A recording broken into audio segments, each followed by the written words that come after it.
สวัสดีครับก็ต้องเรียกว่าสกิบิดิโทมัสของคุณเดียฟอร์มโอไฮโอ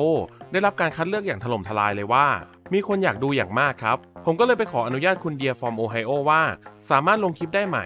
และเขาก็อนุญาตแถมยังขอให้เปิด CC หรือก็คือซับไตเติลไว้ให้ด้วยเพราะเขาอยากรู้ว่าผมพูดอะไรแต่ CC ที่แปลออโต้ก็คงจะห่วยเกินไปเพราะฉะนั้นใช่ครับคุณเดียฟอร์มโอไฮโอผมจะทำ CC ภาษาอังกฤษให้คุณโดยเฉพาะคำเตือนเนื้อหามีสปอยและผลงานทั้งหมดเป็นของคุณเดียฟอร์มโอไฮโอ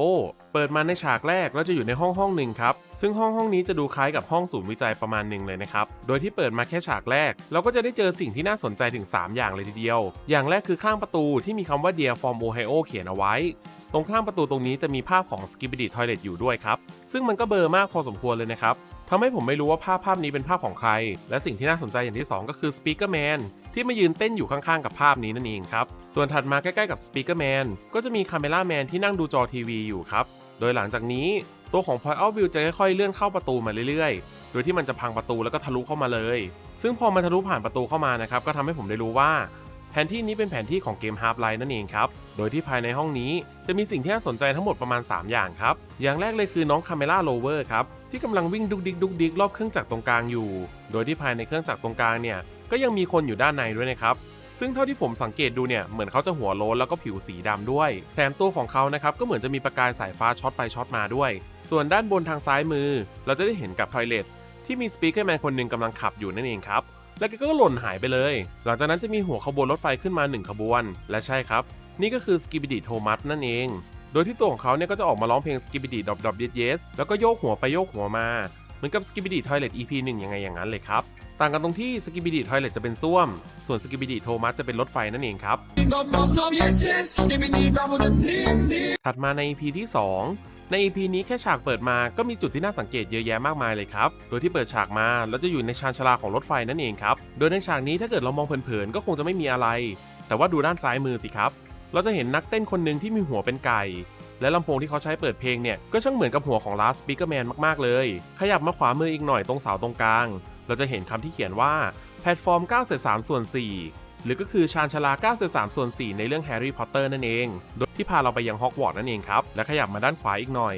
เราจะได้เห็นหัวกะโหลกยืนพิงกำแพงอยู่ด้วยครับซึ่งผมอยากให้ทุกคนจำฉากนี้เอาไว้นะครับเพราะว่าทุกคนในตอนนี้กำลังจะเปลี่ยนไปโดยที่หลังจากนี้ไม่นานก็จะมีตัวอย่างไดโนเสาร์บาร์นี่ที่นั่งรถรางติดจรวดชนคนใส่เสื้อฮู้ดสีน้ำตาลกระเด็นเข้าชานชาลา9/3/4ไปเรียบร้อยขอให้ทั้ง2คนเดินทางสู่ฮอกวอตส์โดยสวัสดิภาพนะครับโดยเจ้าไดโนเสาร์บาร์นี่มาจากเรื่อง Barney and Friends ซึ่งเป็นซีรีส์ของทางอเมริกานะครับซึ่งก็เคยมีมาในไทยด้วยนะครับแต่ผมไม่แน่ใจแล้วเพราะว่าผมเคยดูเมื่อตอนเป็นเด็กอ่ะโดยหลังจากนั้นกล้องจะแพนมาทางซ้ายนิดนึงทำให้เราเห็นว่ารูปภาพบนกำแพงก็คือรูปของคุณเดียฟอร์มโอไฮโอนั่นเองครับโดยที่ด้านหน้าของรูปภาพก็จะมีคนที่ตัวขาดครึ่งที่กำลังเดินไปทางซ้ายมือด้วยโดยหลังจากนั้นไม่นานตัวของ Skibidi Tomas ก็จะโผล่ทะลุประตูเข้ามาโดยที่ตรงเสาตรงนี้ก็จะมีรูปลิงที่ Twitter ถามว่า Are you single หรือที่แปลว่าคุณโสดหรือเปล่าและหลังจากนี้นี่เองครับเมื่อ Skibidi Tomas เดินมาถึงตรงนักเต้นที่เป็นหัวไก่ก็ได้กลายเป็น Skibidi Tomas ไปเรียบร้อยแล้วหลังจากนั้นก็จะเป็นการปรากฏตัวของ Last Skibidi Tomas เพื่อนๆเห็นความเปลี่ยนแปลงอะไรหรือเปล่าครับใช่ครับคนที่ยืนอยู่ทางขวามือที่ยืนอยู่หน้าประตูทางออกตอนนี้ได้กลายเป็น Skibidi Tomas ไปหมดแล้วส่วนคนที่เดินกลับหัวอยู่บนเพดานภายในประตูทางออกตอนนี้ก็กลายเป็น Skibidi Tomas ไปแล้วเช่นกันแต่ว่าจะมีคนนึงนะครับที่หายไปก็คือคนที่ใส่เสื้อสีดำที่เราเห็นในตอนแรกนั่นเองซึ่งตอนนี้เนี่ยเขาหายไปแล้วและตัวของเขาก็ไม่ได้กลายเป็น Skibidi Tomas ไปด้วยนะครับและหลังจากนั้นก็จะปิดฉากไปด้วยการจัมป์สแกร์ที่คล้ายๆกับต้นฉบับของเวอร์ชันของคุณดาฟักบูมเลยครับถัดมาในตอนที่3ผมขอเกริ่นเลยว่าความมันได้เริ่มต้นขึ้นแล้วโดยที่เปิดฉากมาเราจะได้เห็นกลุ่มของคาเมล่าแมนและพวกมนุษย์จำนวนหนึ่งได้ทำการวางกระสอบทรายเพื่อดักอะไรสักอย่างหนึ่งครับโดยที่ตัวของคนทางขวาอีกหน่อยจะโดน UFO ดูดขึ้นไปซึ่งในฉากนี้ก็จะทำให้เราได้เห็นนะครับว่าบนหลังคาเนี่ยมีคนยืนเต้นอยู่ด้วยและหลังจากนั้นก็มีฮอลำหนึ่งที่บินเข้ามาครับก่อนที่จะมีการปรากฏตัวของพวก Skibidi Tomas ที่มากันเยอะมากๆโดยที่ฮอเนี่ยเริ่มบินเข้ามาใกล้ขึ้นแต่ว่าก็โดนอะไรก็ไม่รู้ครับจู่โจมทันทีซึ่งผมก็สังเกตไม่ได้ด้วยนะครับว่ามันคืออะไรเพราะมันเล็กมากๆแล้วก็เร็วมากๆอีกด้วยแต่พอหลังจากที่ฮอตกลงมาระเบิดพวกคนก็ได้วิ่งหนีกันไปบ้างคาเมล่าแมนบางคนก็วิ่งหนีเช่นกันครับแต่ในฉากนี้เองก็ทำให้เราได้เห็นว่ามีรถคันหนึ่ง ที่มีการติดกล้องอยู่บนรถครับโดยที่เราแค่ดูไม่ต้องบอกก็รู้ว่านี่คือรถที่เอาไว้จู่โจมกับของพวกคาเมล่าแมนนั่นเองโดยที่ด้านบนรถก็จะมีคนขับอย่างคาเมล่าแมนอยู่ด้วยนะครับพอเจ้ารถคันนี้มาถึงก็ไม่พูดพร่ำทำเพลงครับชาร์จปืนทันทีแต่ในระหว่างที่ชาร์จปืนครับผมอยากให้สังเกตคนที่วิ่งอยู่ทางด้านขวาผมไม่คิดเลยว่าจะเจอมนุษย์คนไหนที่ดวงซวยขนาดนี้อยู่ดีๆก็มีเปียโนหล่นมาทับหัวเฉยเลยก็ขอให้พี่แกไปสู่สุคตินะครับหลังจากที่พี่มนุษย์คนนี้โดนเปียโนทับตุยเย่ปืนก็ยิงออกไปในทันทีก็เรียกได้ว่าพลังทำลายล้างรุนแรงมากนะครับจัดการพวกสกิบิดิโทมัสไปเกือบหมดเลยใช่ครับที่ผมใช้คำว่าเกือบหมดก็เพราะว่ามันเกือบหมดจริงๆมันยังเหลือเจ้าตัวใหญ่ตัวนี้อยู่ซึ่งมันสามารถหดหัวเข้าไปในรถไฟได้แต่เมื่อมันโผล่หัวออกมามันก็ต้องช็อกครับกับเหตุการณ์ที่เกิดขึ้นพวกสกิบิดิโทมัสได้ตายไปหมดแล้วเหลือแต่เขาคนเดียวจากนั้นเจ้าสกิบิดิโทมัสตัวนี้ก็ได้เฉลยว่ามันมีมิสไซล์แอบอยู่ข้างๆด้วยความที่มันโกรธจัดครับมันก็ลั่นไกทันทียิงออกมาสมุดแม็ก4ลูกจัดเต็มแล้วก็ตามเคยครับพอยต์ออฟวิวของเรารับไปเต็ม1ลูกถัดมาในตอนที่4เปิดฉากมาเราจะเป็น Point of View Camera Man คนหนึ่งครับที่กำลังเดินมาดูสถานการณ์ในเมืองซึ่งแน่นอนครับว่าป้ายบิลบอร์ดบนตึกเนี่ยมันน่าสนใจซะเหลือเกินโดยเนื้อหาในป้ายก็มีใจความประมาณว่า Illegal Trouble Better Call Saul ที่แปลว่ามีปัญหาทางด้านกฎหมายอย่างนั้นหรอโทรหาซอลสิเป็นการอ้างอิงจากหนังที่ชื่อว่า Better Call Saul เป็นสปินออฟจากเรื่อง Breaking Bad นั่นเองโดยที่ในฉากถัดมาเราจะได้เห็นการบุกโจมตีของเหล่าสกิบิดิโทมัสทางด้านซ้ายมือของเราข้างล่างต้นไม้จะมีคาเมล่าแมนอยู่ตัวหนึ่งและหลังรถกระบะก็จะมีคาเมล่าแมนอีกตัวหนึ่งนั่งดูสถานการณ์อยู่ด้วยโดยที่เมื่อเรามองเข้าไปนะครับเราจะเห็นรถคันหนึ่งที่กำลังหนีกลุ่มของสกิบิดิโทมัสอยู่แต่ว่าเขาก็ไม่รอดนะครับเพราะว่าโดนสกิบิดิโทมัสดับเครื่องชนเข้าซอยไปทันทีโดยเราจะสังเกตได้ว่าบนตึก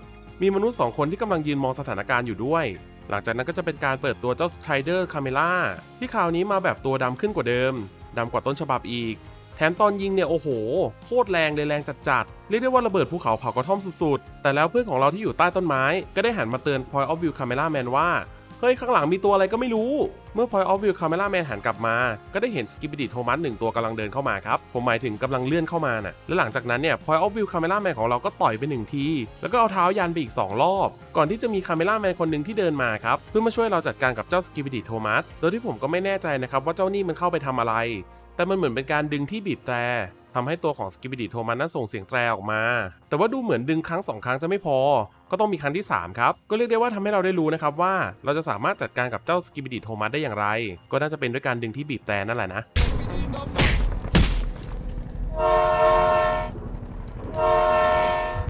หลังจากนั้นทั้งสองก็จะกดไลค์ให้กันครับถัดมาในตอนที่5เปิดฉากมาเราจะอยู่บนยอดตึกโดยที่เราจะมีคาเมล่าแมนเพื่อนของเราอยู่คนนึงซึ่งข้างๆของเขาจะมีสกิบิดิแพนอยู่ด้วยโดยเจ้าสกิบิดิแพนจะมีรูปร่างคล้ายกับต้นไม้ในเกมแพนเวอร์ซัสซอมบี้มากๆเลยครับโดยที่เจ้าคาเมล่าแมนเพื่อนของเราเนี่ยก็ก้มหน้าจิ้ม iPad อะไรอยู่ก็ไม่รู้นะครับก่อนที่เราจะมองลงไปข้างล่างทำให้เราได้เห็นว่าตอนนี้เมืองทั้งเมืองเนี่ยกำลังโดนบุกด้วยสกิบิดิโทมัสไปหมดแล้วโดยเมื่อเรามองลงไปเราจะได้เห็นเจ้าสไตรเดอร์คาเมล่าที่กำลังยิงต้านพวกสกิบิดิโทมัสอยู่โดยที่พวกสกิบิดิโทมัสก็ได้เอารถกึ่งพ่วงมาเป็นที่กำบังแล้วก็ไถรถเข้ามาเรื่อยๆนั่นเองครับโดยที่ข้างหลังของพวกมันเนี่ยก็จะเป็นการปรากฏตัวของสไตรเดอร์สกิบิดิโทมัสนั่นเองครับส่วนทางด้านขวามือบนตึกก็จะมีบิลบอร์ดที่เขียนว่า Nephlin 54ที่มาจากเกม Half-Life 2 นั่นเองครับโดยบนตึกด้านซ้ายมือก็จะมีคนที่คอยสังเกตการอยู่ด้วยแหมใส่ชุดซะดำเลยผมก็สังเกตไม่เห็นเหมือนกันเนี่ยตอนแรกโดยที่เจ้าสไตรเดอร์คาเมล่าได้ยิงสกัดไปสักพักก่อนที่มันจะถอยล่นลงมาและเราเองก็จะหันไปมองคาเมล่าแมนเพื่อนของเราทำให้เราได้รู้แล้วครับว่าตอนนี้ iPad ที่แกกดอยู่เนี่ยมันคือการสั่งการกล้องที่อยู่บนหัวนั่นเองหลังจากเพื่อนของเราจิ้มไปไม่นานก็ได้มีกล้องที่ลอยมาครับและมันก็ได้ทำการชาร์จยิงเจ้าสกิบิดิโทมัสที่อยู่ด้านล่างเรียกได้ว่าพลังทำลายล้างรุนแรงเอามากๆเลยครับโดยที่ตัวของกล้องที่คล้ายๆยานบินที่ทิ้งเลเซอร์ลงมาเนี่ยจะคล้ายๆกับตอนที่17แต่อันนี้เนี่ยจะมาแบบอันใหญ่โคตรและอนุภาพเนี่ยก็อย่างที่ผมบอกว่ามันถล่มพวกสกิบิดิโทมัสได้ตุยเย่ไปหมดเลยต่อมาเราจะได้เห็นว่ายังมีคนเหลือรอดอยู่ครับโดยที่ทุกคนเนี่ยก็ต่างพากันวิ่งออกมาจากตึกเพื่อไปขึ้นรถบัสครับและพยายามที่จะอพยพหนีนั่นเองโดยในฉากนี้เราจะได้เห็นมนุษย์ปกติแล้วก็ทหารด้วยแต่ว่ามันจะมีคนไม่ปกติอยู่คนนึงครับที่ทำท่าทีโพสแล้วก็หมุนตัวขึ้นรถบัสไปซะอย่างนั้นโดยฉากถัดไปจะเป็นฉากที่เราได้เห็นพวกทหารกำลังยิงสกัดพวกสกิบิดิโทมัสอยู่และก็แน่นอนครับว่ามีทหารคนหนึ่งที่ยืนเต้นอยู่ข้างปืนด้วยไม่รู้ว่าแกสนุกอะไรโดยที่พวกทหารเนี่ยก็ได้พยายามต้านสกิบิดิโทมัสอย่างสุดความสามารถแต่ว่าพวกมันเนี่ยก็ค่อยๆลุกคืบเข้ามาเรื่อยๆจนได้มีกระสุนปริศนาลูกหนึ่งที่ยิงซัดใส่ด้านข้างของเจ้าสกิบิดิโทมัสเข้าเต็มแรงและกระสุนนั้นก็มาจากพวกของคาเมล่าแมนที่ยืนอยู่กับพวกทหารตรงนี้นั่นเองโดยที่ตรงนี้เนี่ยก็ยังมีทหารอีก2คนที่ยืนเต้นกันอยู่ด้วยผมก็ไม่รู้ว่าพวกพี่แกเนี่ยสนุกอะไรกันเรียกได้ว่าโดนกระสุนนี้ไปนัดเดียว พวกสกิบิดิโทมัสก็ได้ล่นถอยกันไปหมดเลยครับโดยที่เราจะได้เห็นว่าด้านล่างตึกของเราเนี่ยมีรถถังมาด้วยซึ่งนี่ก็เป็นอะไรที่แปลกตาพอสมควรเลยนะครับในจักรวาลสกิบิดิแต่สิ่งที่แปลกตากว่านั้นก็คือสิ่งที่นำหน้ารถถังครับเพราะว่าเราจะได้เห็นคาเมล่าแมนตัวหนึ่งที่ขับเหมือนมอเตอร์ไซค์เด็กเล่นอยู่ด้วยแหมพวกพี่แกก็ว่างกันจังเลยหลังจากนั้นเราก็จะได้เห็นการถอยล่นลงไปของพวกสกิบิดิโทมัสครับแต่ว่าก็ดันมีตัวหนึ่งนั่นก็คือเจ้าสไตรเดอร์สกิบิดิโทมัสนั่นเองที่อยู่ดีๆเนี่ยก็โผล่ขึ้นมาบนหลังคาครับพร้อมกับยิงสวนใส่พวกคาเมล่าแมนและทหารที่อยู่ข้างล่างตอนแรกพี่ทหาร2คนนี้เนี่ยแกยังไปเต้นอยู่เลยตอนนี้นี่หลบหลังรถบรรทุกไปแล้วและหลังจากนั้นไม่นานครับรถถังที่เราได้เห็นก็มาถึงพร้อมกับเล็งปลายกระบอกปืนใหญ่ไปที่สกิบิดิโทมัสตัวนี้แล้วก็ซัดเป็น1ตุ้มเรียกได้ว่าเหลือแต่ซากหลังจากนั้นเราก็จะได้เห็นว่าทุกคนได้ทำการอพยพไปเป็นที่เรียบร้อยและพวกสกิบิดิโทมัสเองก็ถอยล่นกันไปหมดแล้วและปิดฉากด้วยหน้ายิ้มจากเจ้าสกิบิดิแพนและการยกนิ้วกดไลค์ของเพื่อนคาเมล่าแมนของเราก็จบลงไปแล้วนะครับผมขอบอกเลยว่าจักรวาลนี้เป็นหนึ่งในจักรวาลที่ผมชอบมากๆทั้งภาพและฟีลลิ่งตัวละครที่สมูทอย่างมากแถมยังมีกลิ่นอายของต้นฉบับและไอเดียที่แปลกใหม่